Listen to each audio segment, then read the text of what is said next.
Selamat pagi saudara-saudara, sebelum kita memulai membaca Alkitab, mari kita berdoa. Terima kasih Bapak, kami bersyukur pagi ini bisa bangun dengan tubuh yang sehat tanpa kurang apapun. Sebelum kami melakukan aktivitas hari ini, kami rindu untuk membaca Alkitab Tuhan, untuk melandasi hidup kami dengan kebenaran-Mu.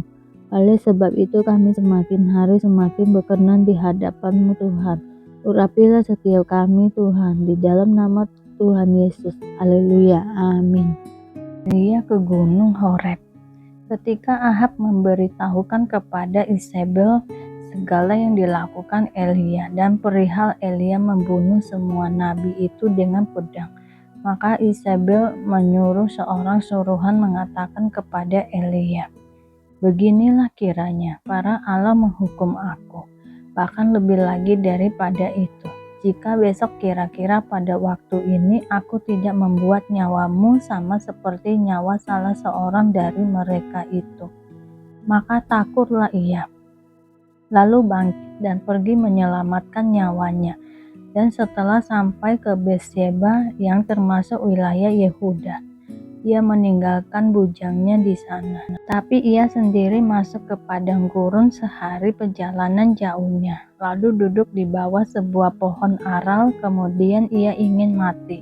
Katanya, "Cukuplah itu, sekarang ya Tuhan, ambillah nyawaku, sebab aku ini tidak lebih baik daripada nenek moyangku."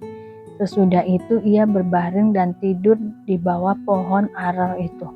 Tetapi tiba-tiba seorang malaikat menyentuh dia serta berkata kepadanya, "Bangunlah, makanlah." Ketika ia melihat sekitarnya, maka pada sebelah kepalanya ada roti bakar dan sebuah kendi berisi air. Lalu ia makan dan minum, kemudian berbaring pula. Tetapi malaikat Tuhan datang untuk kedua kalinya dan menyentuh dia serta berkata, "Bangunlah, makanlah, sebab kalau tidak, perjalananmu nanti terlalu jauh bagimu." Maka bangunlah ia, lalu makan dan minum, dan oleh kekuatan makanan itu ia berjalan 40 hari 40 malam lamanya, sampai ke gunung Allah, yakni gunung Horeb. Allah menyatakan diri di gunung Horeb. Di sana masuklah ia ke dalam sebuah gua dan bermalam di situ. Maka firman Tuhan datang kepadanya, "Demikian apakah kerjamu di sini, hai Elia?" Jawabnya, "Aku bekerja segiat-giatnya bagi Tuhan Allah semesta alam, karena orang Israel meninggalkan perjanjianmu, meruntuhkan mezbah-mezbahmu dan membunuh nabi-nabimu dengan pedang. Hanya aku seorang dirilah yang masih hidup dan mereka ingin mencabut nyawaku." Lalu firman-Nya, "Keluarlah dan berdiri di atas gunung itu di hadapan Tuhan."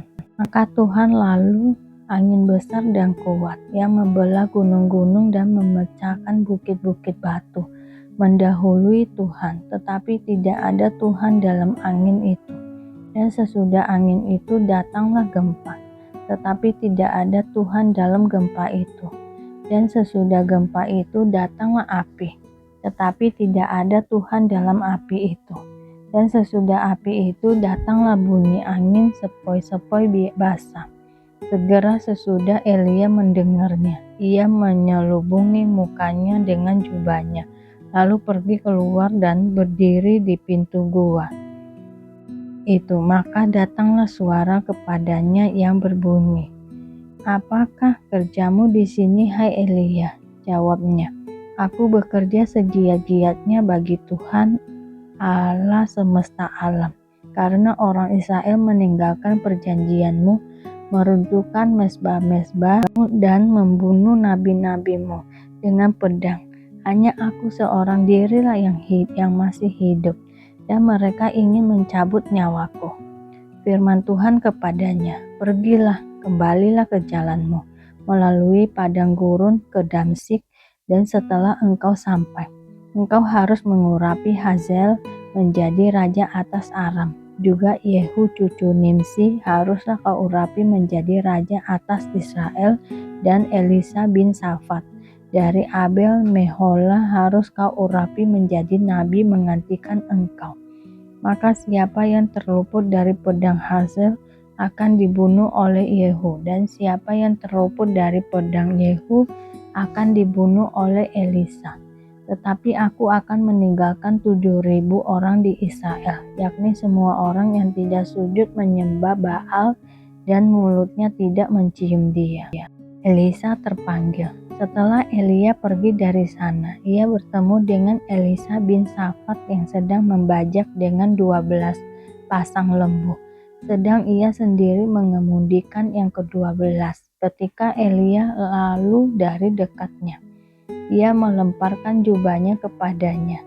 Lalu Elisa meninggalkan lembu itu dan berlari mengikuti Elia, katanya, "Biarkanlah aku mencium ayahku dan ibuku dahulu, lalu aku akan mengikuti engkau."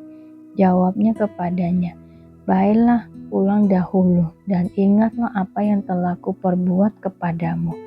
Lalu berbaliklah ia daripada Elia. Ia mengambil pasangan lembu itu, menyembelihnya dan memasak dagingnya dengan bajak lembu itu sebagai kayu api. Ia memberikan daging itu kepada orang-orangnya, kemudian makanlah mereka. Sesudah itu bersiaplah ia, lalu mengikuti Elia dan menjadi pelayannya. Samaria tertolong dari kepungan. Ben-Hadad, Raja Aram, mengumpulkan seluruh tentaranya 32 orang raja bersama-sama dia beserta kuda dan kereta. Lalu ia maju, ia mengepung Samaria dan memeranginya.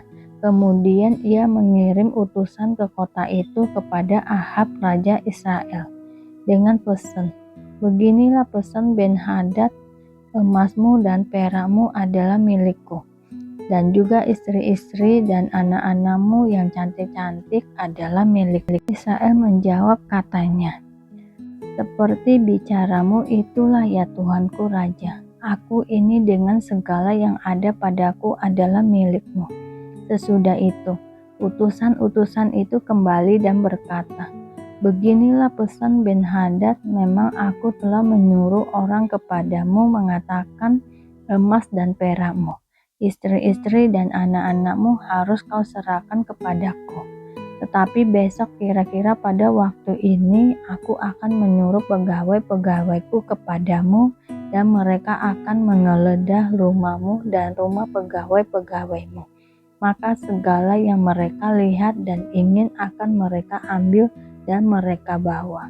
Lalu Raja Israel memanggil semua tua-tua negeri itu dan berkata, "Camkanlah orang ini mengikhtiarkan kecelakaan kita, sebab ia telah menyuruh orang kepadaku meminta istri-istriku, anak-anakku, emas dan perakku, dan aku tidak menolak kepadanya."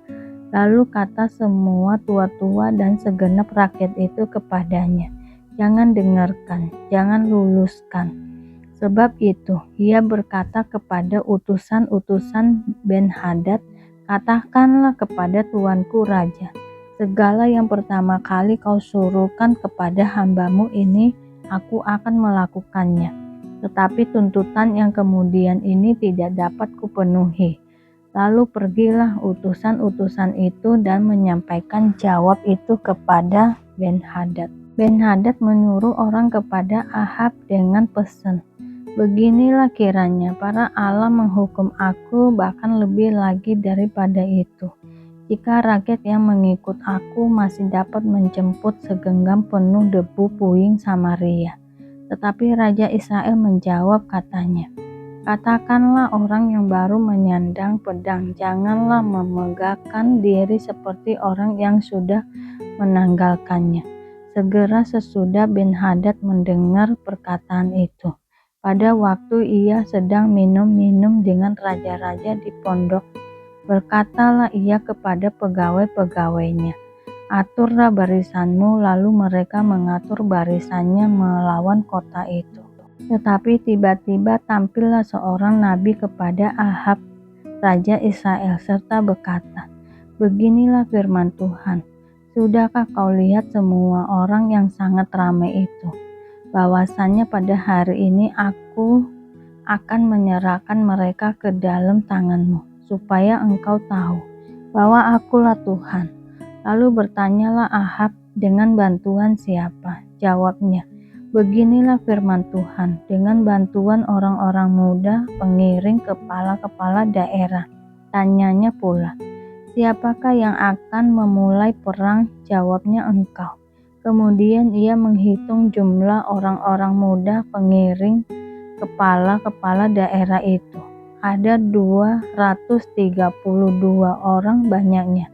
Dan sesudah mereka itu ia menghitung jumlah seluruh rakyat, yakni segenap orang Israel. Ada 7.000 orang banyaknya. Lalu mereka maju menyerang pada waktu tengah hari, sementara Ben-Hadad minum-minum sampai mabuk di pondoknya, bersama dengan ke-32 raja yang membantunya. Ketika orang-orang muda dan pengiring kepala-kepala daerah itu maju menyerang lebih dahulu, maka Ben-Hadad menyuruh orang menyelidikinya, dan mereka memberitahukan kepadanya, demikian, ada orang-orang maju menyerang dari Samaria. Lalu katanya, entah mereka datang dengan maksud damai, entah dengan maksud perang, tangkaplah mereka hidup-hidup. Sementara itu, keluarlah mereka itu dari dalam kota, yakni orang-orang muda, pengiring kepala-kepala daerah, dan juga tentara yang mengikuti mereka. Lalu mereka masing-masing membunuh lawan yang dihadapinya, sehingga orang Aram itu melarikan diri dan dikejar oleh orang Israel. Tetapi Ben-Hadad raja Aram dapat meluputkan diri dengan naik kuda, beserta sejumlah orang berkuda. Juga raja Israel maju, lalu memusnahkan kuda dan kereta itu dan mendatangkan kekalahan yang besar kepada orang Aram. Lalu tampillah nabi itu kepada raja Israel dan berkata kepadanya, baiklah, kukatakanlah hatimu, pertimbangkan dan pikirkanlah apa yang harus kau perbuat. Sebab pada pergantian tahun Raja Aram akan menyerang engkau. Pertempuran dekat kota Afek. Pegawai-pegawai Raja Aram berkata kepadanya, Allah mereka ialah Allah gunung. Itulah sebabnya mereka lebih kuat daripada kita. Tetapi apabila kita berperang melawan mereka di tanah rata, pastilah kita lebih kuat daripada mereka. Bertindaklah begini, pecatlah raja-raja itu masing-masing dari kedudukannya, dan angkatlah bupati-bupati menggantikan mereka. Lalu kerahkanlah tentara sebanyak tentara yang telah gugur dari pihakmu itu. Demikian pula kuda dan kereta sebanyak yang dahulu. Marilah kita berperang melawan mereka di tanah rata. Pastilah kita lebih kuat daripada mereka. Raja mendengarkan usul mereka dan bertindak demikian. Dalam tahun yang berikutnya, Ben-Hadad memeriksa barisan orang Aram.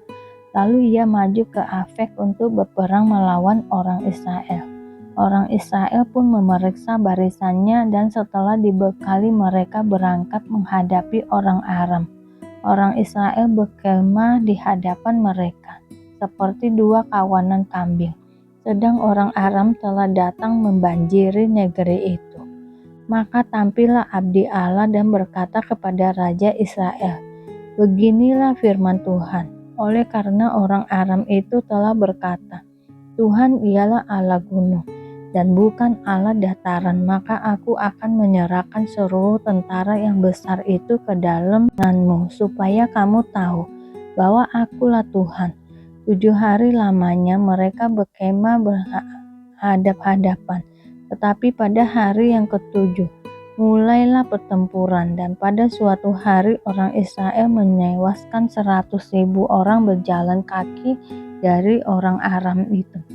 Orang-orang yang masih tinggal melarikan diri ke Afek, ke dalam kota, tetapi temboknya roboh menimpa ke-27.000 orang yang masih tinggal itu.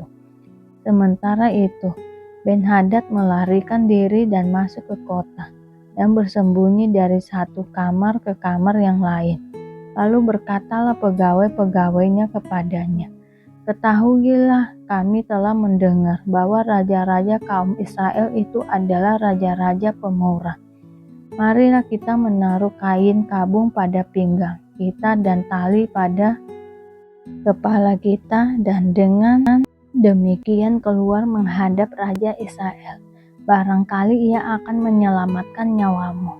Lalu mereka melilitkan kain kabung pada pinggang mereka dan tali pada kepala mereka. Kemudian mereka pergi menghadap Raja Israel sambil berkata, "Hambamu Ben-Hadad berkata, kiranya tuanku membiarkan aku hidup." Jawabnya, "Masih hidupkah dia? Dia saudaraku." Orang-orang itu menganggap hal itu sebagai tanda yang baik. Maka segera mereka berpegang pada perkataannya itu.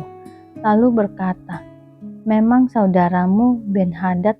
Sesudah itu berkatalah Ahab, "Pergilah, ambil dia." Jadi keluarlah Ben-Hadad mendapatkan dia, lalu diajak naik ke atas kereta. Kata Ben-Hadad kepadanya, "Kota-kota yang telah diambil bapakku dari pihak bapamu akan kukembalikan. Engkau boleh juga membuat pasar bagimu di Damsyik, seperti yang dibuat bapakku di Samaria, dan aku sendiri," kata Ahab, "akan membiarkan engkau pergi dengan perjanjian." Lalu ia mengadakan perjanjian dengan dia dan membiarkannya pergi. Nubuat tentang hukuman yang akan menimpa Ahab. Seorang dari rombongan nabi berkata kepada temannya, "Atas perintah Tuhan, pukullah aku." Tetapi orang itu menolak memukulnya. Lalu ia berkata kepadanya, "Oleh sebab engkau tidak mendengarkan suara Tuhan, ketahuilah, apabila engkau pergi daripadaku, seekor singa akan menerkam engkau." Dan ketika orang itu pergi daripadanya, maka seekor singa bertemu dengan dia, lalu menerkam dia. Kemudian nabi itu bertemu dengan orang lain, lalu ia berkata, "Pukullah aku." Orang itu memukul dan melukai dia. Sesudah itu nabi itu pergi dan berdiri menantikan raja di jalan, sambil menyamar dengan membubuh kain pembalut pada matanya. Pada waktu raja lewat, ia mengadukan halnya kepada raja. Katanya, "Ketika hambamu ini maju ke tengah pertempuran, tiba-tiba ada seorang meninggalkan barisan dan membawa seorang kepadaku, sambil berkata, 'Ketika hambamu ini maju ke tengah pertempuran, tiba-tiba ada seorang meninggalkan barisan dan membawa seorang kepadaku,' sambil berkata, 'Jagalah orang ini, jika ia hilang dengan cara bagaimanapun juga, maka nyawamu adalah ganti nyawanya, atau engkau harus membayar setalenta perak.' Ketika hambamu ini repot sana-sini, orang itu menghilang." Kemudian Raja Israel itu berkata kepadanya, "Begitu jugalah hukumanmu, engkau sendiri telah menetapkannya." Lalu segeralah ia membuka kain pembalut itu dari matanya, sehingga Raja Israel mengenali dia sebagai seorang dari rombongan nabi. Kata nabi itu kepadanya, "Beginilah firman Tuhan, oleh karena engkau telah membiarkan lolos orang yang dikhususkan bagiku untuk ditumpas, maka nyawamu adalah ganti nyawanya dalam rakyatmu. Lalu Raja Israel pergi ke istananya dengan kesal hati dan gusar. Maka sampailah ia di Samaria. Salam dari Paulus, yang oleh kehendak Allah dipanggil menjadi rasul Kristus Yesus, dan dari Sostenes saudara kita, kepada jemaat Allah di Korintus, yaitu mereka yang dikuduskan dalam Kristus Yesus dan yang dipanggil menjadi orang-orang kudus, dengan semua orang di segala tempat yang berseru kepada nama Tuhan kita, Yesus Kristus, yaitu Tuhan mereka dan Tuhan kita. Kasih karunia dan damai sejahtera dari Allah Bapa kita dan dari Tuhan Yesus Kristus menyertai kamu. Ucapan syukur. Aku senantiasa mengucap syukur kepada Allah karena kamu atas kasih karunia Allah yang dianugerahkannya kepada kamu dalam Kristus Yesus. Sebab di dalam Dia kamu telah menjadi kaya dalam segala hal, dalam segala macam perkataan dan segala macam pengetahuan, sesuai dengan kesaksian tentang Kristus yang telah diteguhkan di antara kamu. Demikianlah kamu tidak kekurangan dalam suatu karunia pun, sementara kamu menantikan pernyataan Tuhan kita Yesus Kristus. Ia juga akan meneguhkan kamu sampai kepada kesudahannya, sehingga kamu tak bercacat pada hari Tuhan kita Yesus Kristus, Allah yang memanggil kamu kepada persekutuan dengan anak-anaknya. Yesus Kristus, Tuhan kita adalah setia. Perpecahan dalam jemaat, tetapi aku menasihatkan kamu, saudara-saudara, demi nama Tuhan kita Yesus Kristus, supaya kamu seia bersekata, dan jangan ada perpecahan di antara kamu, tetapi sebaliknya, supaya kamu erat bersatu dan sehati sepikir. Sebab saudara-saudaraku, aku telah diberitahukan oleh orang-orang dari keluarga Chloe tentang kamu, bahwa ada perselisihan di antara kamu. Yang aku maksudkan ialah bahwa kamu masing-masing berkata, aku dari golongan Paulus, atau aku dari golongan Apolos, atau aku dari golongan Apolos, atau aku dari golongan Kefas, atau aku dari golongan Kristus. Adakah Kristus terbagi-bagi? Adakah Paulus disalibkan karena kamu? Atau adakah kamu dibaptis dalam nama Paulus? Aku mengucap syukur bahwa tidak ada seorang pun juga di antara kamu yang aku baptis, selain Krispus dan Gaius, sehingga tidak ada orang yang dapat mengatakan bahwa kamu dibaptis dalam namaku. Juga keluarga Stefanus, aku yang membaptisnya, kecuali mereka aku tidak tahu. Entahkah ada lagi orang yang aku baptis? Sebab Kristus mengutus aku bukan untuk membaptis, tetapi untuk memberitakan Injil, dan itu pun bukan dengan hikmat perkataan, supaya salib Kristus jangan menjadi sia-sia. Hikmat Allah dan hikmat manusia. Sebab pemberitaan tentang salib memang adalah kebodohan bagi mereka yang akan binasa, tetapi bagi kita yang diselamatkan pemberitaan itu adalah kekuatan Allah. Karena ada tertulis, aku akan membinasakan hikmat orang-orang berhikmat dan kearifan orang-orang bijak akan kulenyapkan. Di manakah orang yang berhikmat? Di manakah ahli Taurat? Di manakah pembantah dari dunia ini? Bukankah Allah telah membuat hikmat dunia ini menjadi kebodohan? Oleh karena dunia dalam hikmat Allah tidak mengenal Allah oleh hikmatnya, maka Allah berkenan menyelamatkan mereka yang percaya oleh kebodohan pemberitaan Injil. Orang-orang Yahudi menghendaki tanda dan orang-orang Yunani mencari hikmat, tetapi kami memberitakan Kristus yang disalibkan. Untuk orang-orang Yahudi suatu batu sandungan, dan untuk orang-orang bukan Yahudi suatu kebodohan. Tetapi untuk mereka yang dipanggil, baik orang Yahudi maupun orang bukan Yahudi, Kristus adalah kekuatan Allah dan hikmat Allah. Sebab yang bodoh dari Allah lebih besar hikmatnya daripada manusia, dan yang lemah dari Allah lebih kuat daripada manusia. Ingat saja, saudara-saudara, bagaimana keadaan kamu ketika kamu dipanggil. Menurut ukuran manusia, tidak banyak orang yang bijak, tidak banyak orang yang berpengaruh, tidak banyak orang yang terpandang. Tetapi apa yang bodoh bagi dunia, dipilih Allah untuk memalukan orang-orang yang berhikmat. Dan apa yang lemah bagi dunia, dipilih Allah untuk memalukan apa yang kuat. Dan apa yang tidak terpandang dan yang hina bagi dunia, dipilih Allah bahkan apa yang tidak berarti. Dipilih Allah untuk meniadakan apa yang berarti, supaya jangan ada seorang manusia pun yang memegahkan diri di hadapan Allah.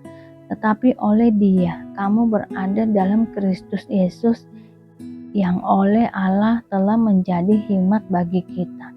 Ia membenarkan dan menguduskan dan menebus kita. Karena itu, seperti ada tertulis, Barang siapa yang bermegah, hendaklah ia bermegah di dalam Tuhan. Terima kasih Bapa untuk hari ini, sehingga kami dapat membaca Alkitab-Mu Tuhan. Mari doa Bapa kami. Bapa kami yang di surga, dikuduskanlah nama-Mu, datanglah kerajaan-Mu, jadilah kehendak-Mu di bumi seperti di surga. Berikanlah kami pada hari ini makanan kami yang secukupnya, dan ampunilah kami akan kesalahan kami, seperti kami juga mengampuni orang yang bersalah kepada kami. Dan janganlah membawa kami ke dalam pencobaan, tetapi lepaskanlah kami daripada yang jahat, karena Engkaulah yang mempunyai kerajaan dan kuasa dan kemuliaan sampai selama-lamanya. Terima kasih Bapa. Kami selalu bersyukur atas apapun Tuhan berikan hidup kami. Engkau tidak pernah meninggalkan kami ya Bapa. Hidup kami akan senantiasa berkecukupan di dalam-Mu. Di dalam nama Tuhan Yesus kami berdoa dan mengucap syukur. Amin, amin, amin. Tuhan Yesus memberkati.